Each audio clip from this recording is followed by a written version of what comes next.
Well, Hawks lose 6-5. They should have lost by more because they were losing by 3 with 5 minutes remaining in regulation.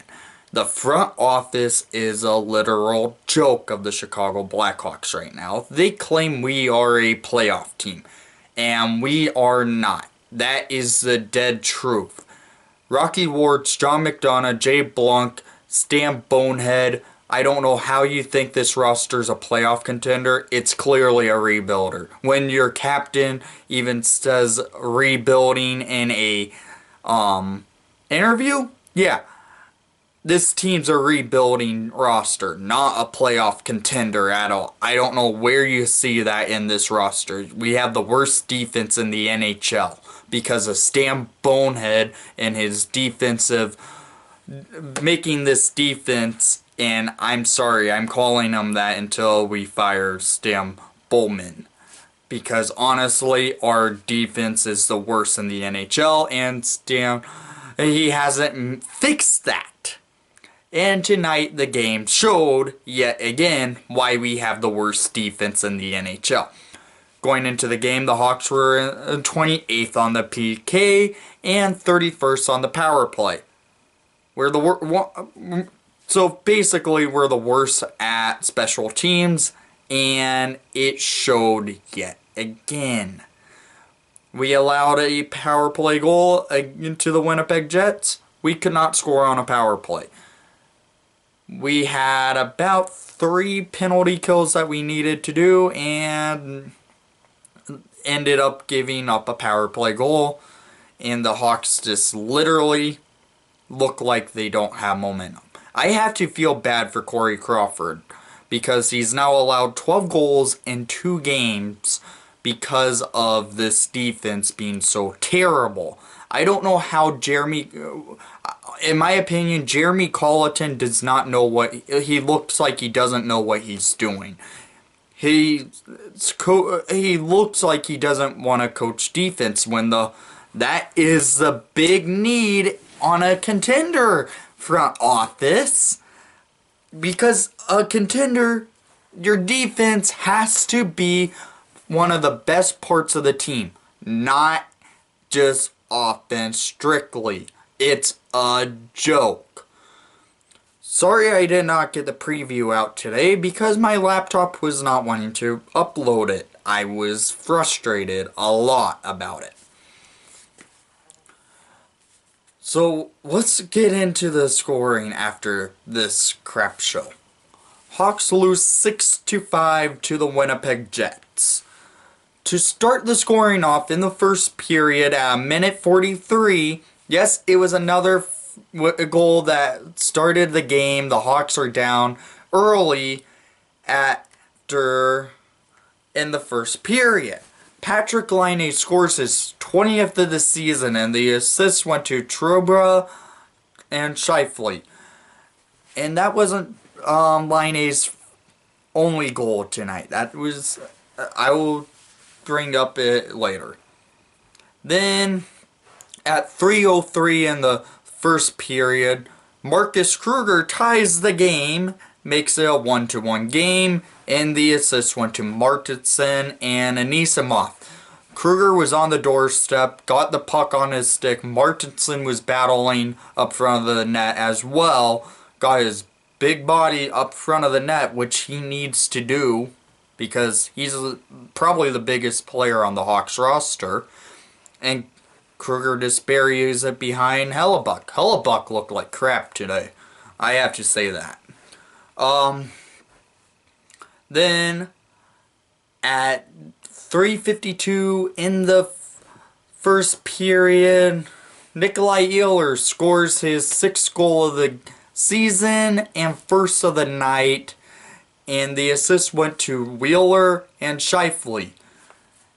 Yes, I said first of the night. He had a big game. Then at 8:10 in the first period, John Hayden ties the game at 2, and the assist went to Camp and Gusterson.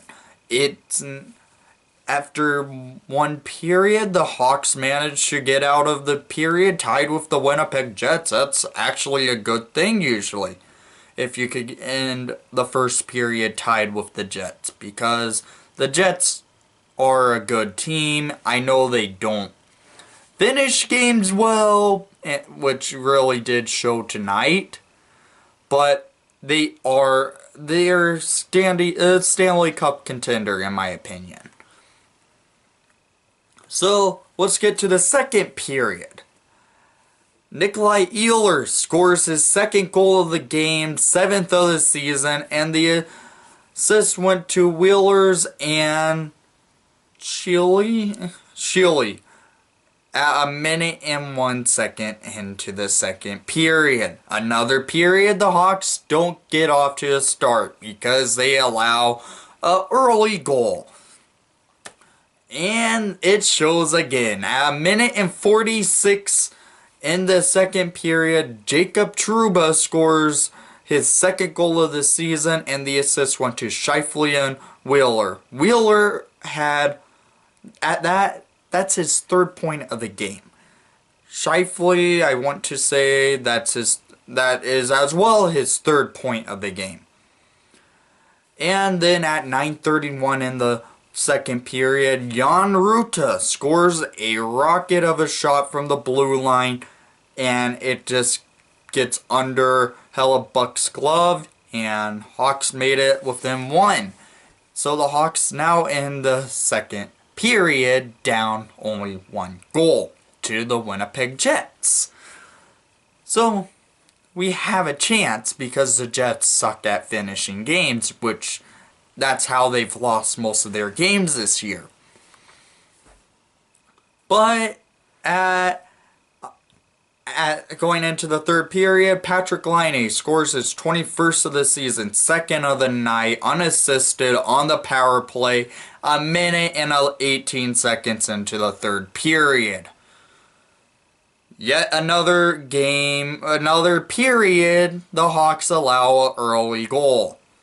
Because this team does not know how to come out to a period to start a game.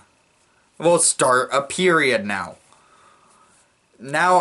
So at 9:45 in the third period, Nikolai Ehlers scores the hat trick in 8th of the season on a breakaway, unassisted, well assisted by one of the Hawks defensemen because they don't know how the Hawks were trying to set up a cycle, but Ehlers read the play easily, got on the breakaway, and got it past Corey Crawford. Hawks now down 6-3. So Hawks being down 6-3. I thought the Hawks were going to go down even more, because that's how this team is. I feel bad for Crow. I have to say that. Then at 13:10 remaining in the third period, Dominic Cahoon scores his third goal of the season in assist by John Hayden. That line tonight actually played a great game. The third line of Cahoon, Hayden, and Camp. That line was playing a great game tonight. I have to say that. They got two of our goals, and they were showing that they probably were our best line out there today. Then, so the Hawks now made it a 2-goal game. But at 17:08, Artem Anisimov scores his 4th goal of the season, assist by Kane and DeBrincat. So, comeback possibly? No. That was the last goal of the game. Hawks lose 6-5 because this team literally did not didn't even want to. I feel they just look like they aren't, they don't look like they want to play consistently. Let's say that. because the defense is horrid. Goaltending has not been good, but really that's mainly on the defense, who's been our worst. What's been our worst part all year and last year as well. Gotta feel bad for the Crow because honestly, the defense is what's letting Crow down. So, it's a joke how this roster's been put together. Stan Bowman does need to be fired. Everyone knows that. And I'm saying it now in one of my videos. I have not said it yet all season until now because the front office claims that we are a playoff team, and it's clearly showing this. The fans know we are fans. Even the players, I think, know that this team's a rebuilder. Why won't the front office announce that we are going into a rebuild? I don't know. I honestly feel like the ownership and, well, the front office is out of the loop, and they are thinking about the glory days and winning 3 Stanley Cups from 2010 to 2015. I really think that's what it is.